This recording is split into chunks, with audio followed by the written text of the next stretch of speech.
ka pa dahil yung mga tubig pumapasok na. O pati yung buwan natin, CR doon sa palengke, napakapangit ng kasluban natin. Yung palengke, ang baho, at saka yung daan ay sama, lubak-lubak, hinayupa ka. Dapat kung unahin mo yung lugar natin, bago ka magpamutmot ng ayuda doon sa ibang lugar. Ha? Tagalite, Awaraya, ikaw Romaldes, tirahin kita ngayon kasi chance ko na to eh.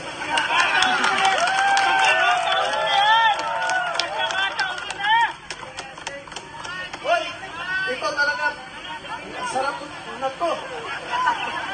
Romaldes, laki, yung sama, umuwi kami, 2 beses, ikuta yung sama na daan, dalawang gulong na sasakyan namin, butas dahil sa lubak-lubak. Romaldes, ayusin mo muna yung lugar natin doon bago ka magpamudmod ng ayuda doon sa Davao. Bakit doon ka nagpamudmod? Kasi mabaho ka na ba sa atin? Ha? Ano? Ang airport natin doon, hindi po tayo 100 lang. Madulas ka pa dahil yung mga tubig pumapasok na. O pati yung buwan natin, CR doon sa palengke, napakapangit ng kasluban. Kung sabihin niya, maganda yung Tacloban, hindi totoo yan. Ano? Nakakagigil yung nanood ako ng... Diyos, mukhang malapit na to. Nanood ako ng hearing sa Kongreso. Nag-speech yung malaking buhaya doon sa malaking screen. Ang sarap patuhin yung computer namin, ang sarap patuhin eh. Pag nakikita ko yung mukha ni Waldes, sa totoo lang, naiinis talaga ako. Dapat talaga palitan na yung dipunggol na yan. Diba? Kaya, ito po, panawagan namin. Kung may oras po kayo bukas o bakante po yung araw natin, pumunta po tayo dito para magsama-sama po. Diba? Yung iwi-iwi na pamangkin mong si Bangag, ay maaari lang, yan yung pinakamagandang gawin mo sa buong buhay mo. Sabihan mo na bumaba na siya sa pisto. Ilan mong nagagawa sa bansa yan eh. Iyatay mong mga hinampak mo. Ha? Isa may ganahan, sino yung gustong umuwi doon sa... Ako, gumis ako. Yung gitna niyan, gumis din eh. Pero sinusuka kita, Martin Romaldes. Dahil sa ginagawa mo, sana naman baguhin mo yung sistema mo. Ikaw yung pinakamalaking buhaya dyan sa Kongreso. At saka, magandang gabi po sa atin lahat. Yun lang po. Romaldes, iatay ka! What is surprising this? Napakatapang ka, di ba? Hindi sila takot. Very powerful yung tao sa Tacloban. Sandali lang yung hanapin nyo. At yet, matapang kaya palakpakan namin. Si Mr. Aliman Gomez! Kadong, baho ng guys. Walang balang pagsalita yan sa Aliman. Aliman, Mr. Gomez. Aliman. Ikaw ba punta rito talaga? Palagpagan naman natin lahat ng mga Bisaya at ang mga Ilocano.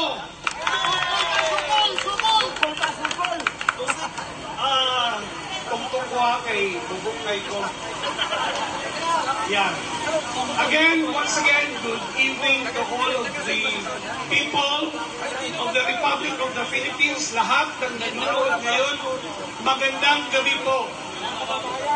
Nakakapagtataka, maraming nanonood na mga supporter ng isang bangag na presidente. Nagsasabi sila, maliit at kunti lang daw mga tao dito, pero nagtatsaga sila na nanonood dito. Ngunit sila ay nababahala sa mga sinasabi ng mga tao dito kung sila ay walang pakialam. Again, magandang gabi. Ako po ay tumatayo dito dahil sa noong mga araw na si Attorney Zulaika Lopez dinala doon sa veterans. We were there. We supported both our Vice President and Attorney Zulaika Lopez dahil para bang nararamdaman ko na sobra na ang ginagawa ng ating gobyernong ito. Sobra na yung ginagawa nila pang-aapi, pang-gigit-git sa ating mahal na Vice Presidente. Pero hindi lang yun. Kung nagagawa nila ang pang-aapi, kung sila ay nagiging above the law na sila ang nasa Kongreso, paano na lang ang ating taong bayan? Kung hindi nila napakikinggan ang mismong Vice Presidente na nagtatrabaho ng matino, paano na lang tayo, taong bayan na pangkaraniwan, lalo lamang itong mga minimum wage earners at itong mga kakalabas lamang ng opisina at trabaho na hindi rin mapapakinggan. Kung napapakinggan tayo, dapat nakinig din si Presidente BBM, nakikinig dapat din siya na sana ipaglaban niya ang bawal na droga. Pero wala siyang imig. Dapat nakikinig din siya sa ninais ng mga tao sa Mindanao na magkaroon ng railways. Ngunit, ang balita, wala ng pondo ang Mindanao Railways. Napakalungkot ang mga tao sa Mindanao bumoto sa isang BBM dahil nangako, babangon tayo. Pero anong nangyari? Ang mga trolls ni BBM, isa lang ang kanilang masasabi, extend BBM 20 years. But they cannot refute na ang kanilang sinusuportahan ay isang drug addict. They cannot refute na ang kanilang sinusuportahan ay talagang umaabuso sa ating taong bayan.